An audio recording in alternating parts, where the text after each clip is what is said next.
November 1943. A Japanese intelligence officer stares at reconnaissance photographs of American shipyards.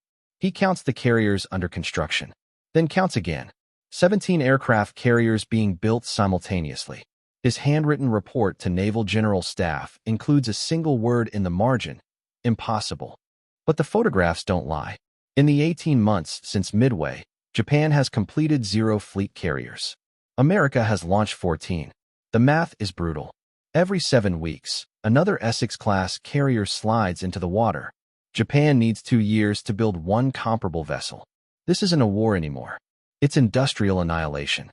Before we examine how this production nightmare unfolded, make sure you're subscribed, because what comes next reveals the fatal miscalculation that doomed Japan's Pacific strategy before the first bomb fell on Pearl Harbor. Between 1941 and 1945, the United States commissioned 141 aircraft carriers. Japan commissioned 17. 8-1. This production gap determined the Pacific War's outcome more decisively than any battle. Japanese naval planning documents from 1940 to 1941 estimated American industrial capacity at 3 times Japan's output. The actual ratio exceeded 10-1. By late 1943, Japanese intelligence documented a reality their assumptions had completely missed. Essex-class construction time dropped from 20 months in 1941 to 14 months by 1944. Japanese carriers required 28 to 34 months. America built carriers twice as fast. American yards used modular construction, building hull sections, machinery spaces, and compartments separately, then assembling on the slipway. Japanese yards built sequentially. Welding replaced riveting in American construction. Japanese yards relied on riveting through 1943. All 24 Essex-class carriers were identical with interchangeable parts. Japanese carriers varied significantly, even sister ships like Shokaku and Zuikaku. 9 separate American shipyards built Essex-class carriers: Newport News, Brooklyn Navy Yard, Philadelphia, Norfolk, Bethlehem Quincy, and 4 others. Japan concentrated construction at Kure Naval Arsenal, occasionally using Yokosuka. This created bottlenecks and bombing vulnerability. The Independence class demonstrated American flexibility. 9 light carriers were built on Cleveland-class cruiser hulls already under construction. Conversion averaged 15 months. These 11,000-ton vessels carried 33 aircraft at 31 knots, adequate for task force operations. Japan built no equivalent class.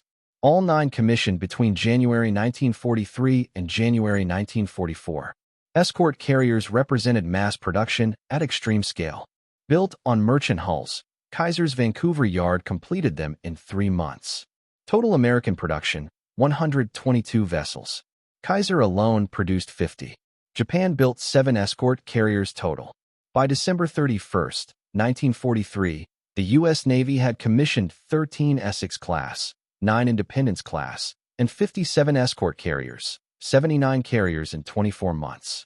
Japan commissioned 4 fleet carriers in the same period. The ratio, 79-4, nearly 20-1. Japanese pre-war planning assumed America needed 18 to 24 months to mobilize industry. This window would allow Japan to seize Southeast Asia and fortify before American production peaked. The strategy anticipated American public opinion wouldn't support prolonged war requiring years of casualties. Historical precedent supported this. America had shown limited tolerance for protracted conflict. The plan called for decisive early victories to equalize naval power during mobilization. If Japan maintained carrier parity through 1943, American war weariness might force negotiated settlement.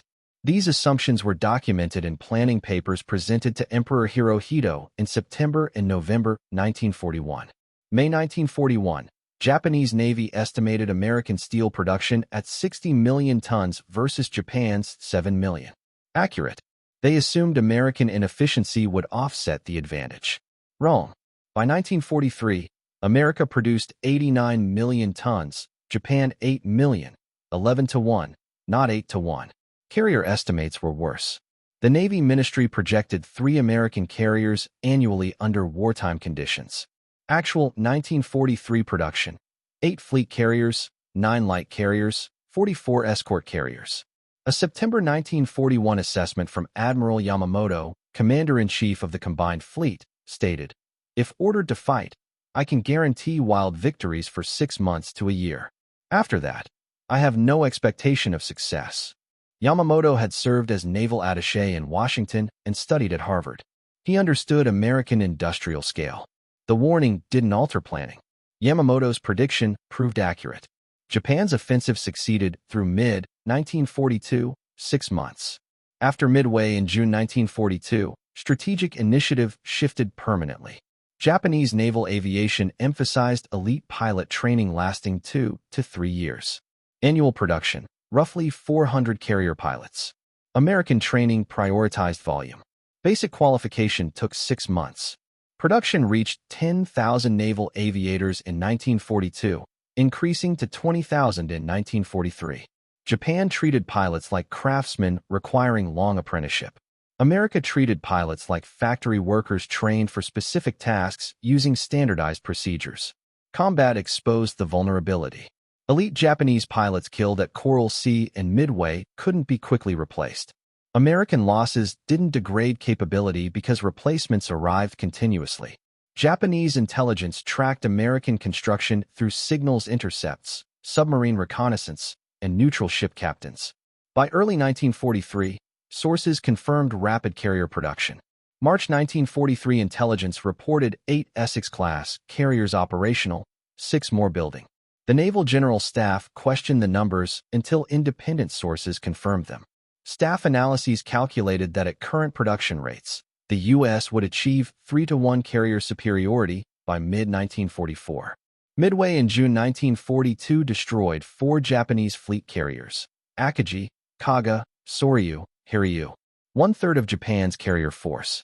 American losses, Yorktown. The immediate tactical implications seemed survivable. The strategic gap appeared when measured against replacements. Japan laid down 3 carriers in late 1942, Unryu, Amagi, Katsuragi.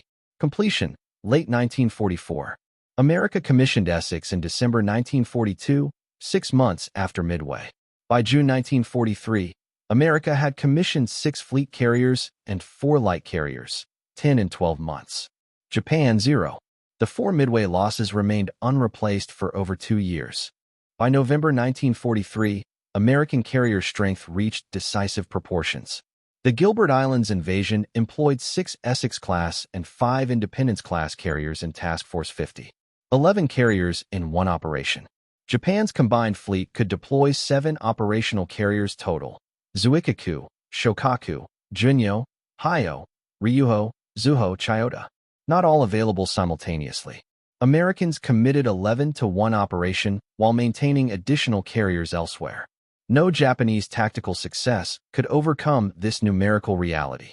Philippines Sea in June 1944 demonstrated the consequences.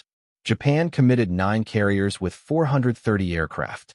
America, 15 carriers with 891 aircraft. The battle destroyed 3 Japanese carriers and 600 aircraft. American losses, 123 aircraft, 0 carriers. Japanese carrier aviation never recovered. By Leyte Gulf in October 1944, Japanese carriers served as decoys.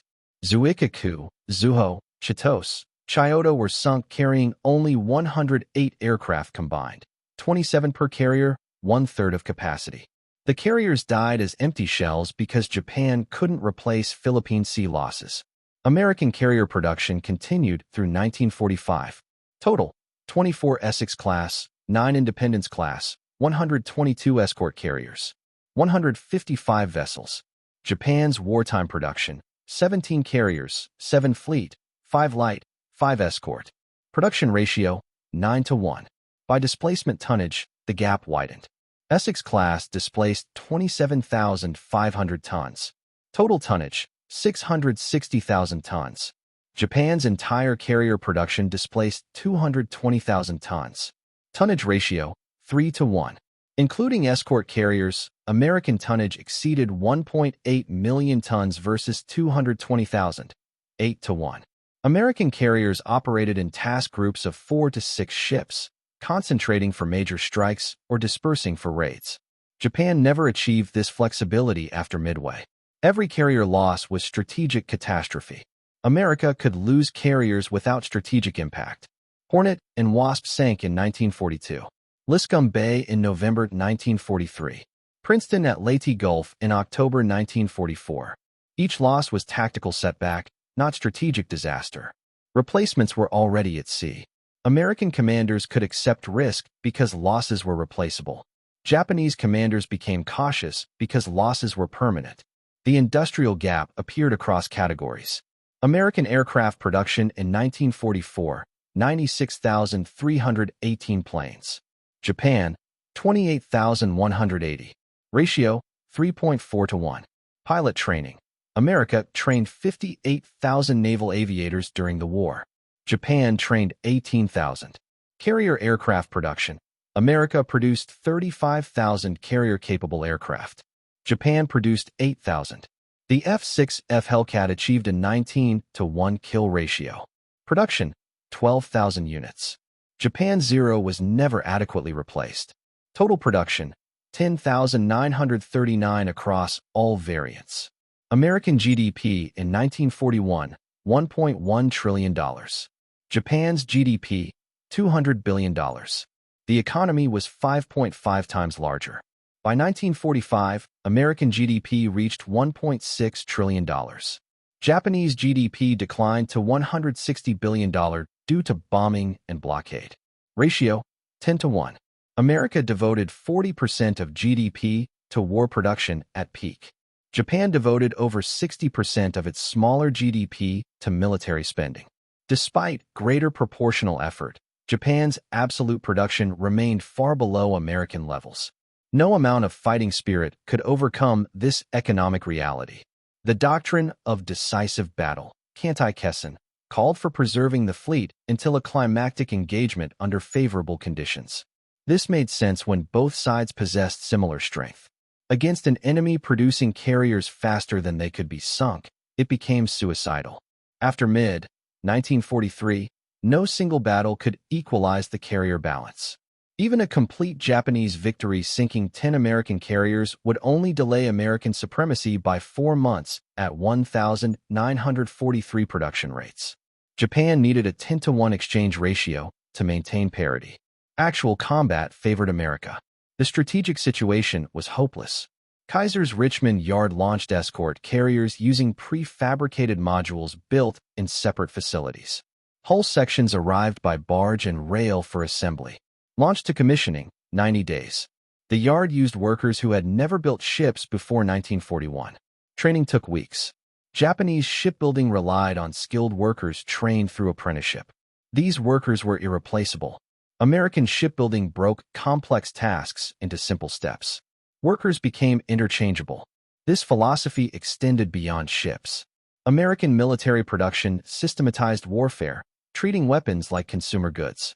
Post-war testimony acknowledged the miscalculation.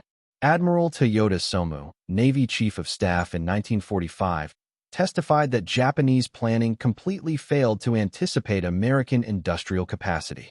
Vice Admiral Fukudome Shigeru stated intelligence reports from late 1943 documented American production, but seemed impossible to believe.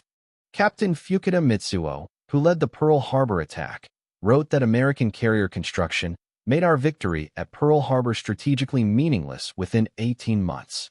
America built carriers faster than Japan could sink them, trained pilots faster than Japan could kill them, produced aircraft faster than Japan could shoot them down. By late 1943, American carrier strength increased monthly despite combat losses. Japan's strength decreased monthly despite new construction. The crossover point where defeat became inevitable wasn't Midway or Guadalcanal. It was December 1942, when American shipyards began launching Essex-class carriers every 6 weeks. Everything that followed was arithmetic. Japan initiated war with a nation possessing 10 times its industrial capacity, assuming that capacity couldn't be mobilized effectively. That assumption was wrong. The war was lost in American shipyards before it was fought in Pacific waters. So what do you think about this industrial disparity? Did the numbers surprise you? Let me know in the comments below. If you found this analysis valuable, give this video a like. It helps more history enthusiasts discover these detailed perspectives. And don't forget to subscribe so you never miss another deep dive into the strategic realities that shaped World War II. There are so many more stories waiting to be told through the numbers.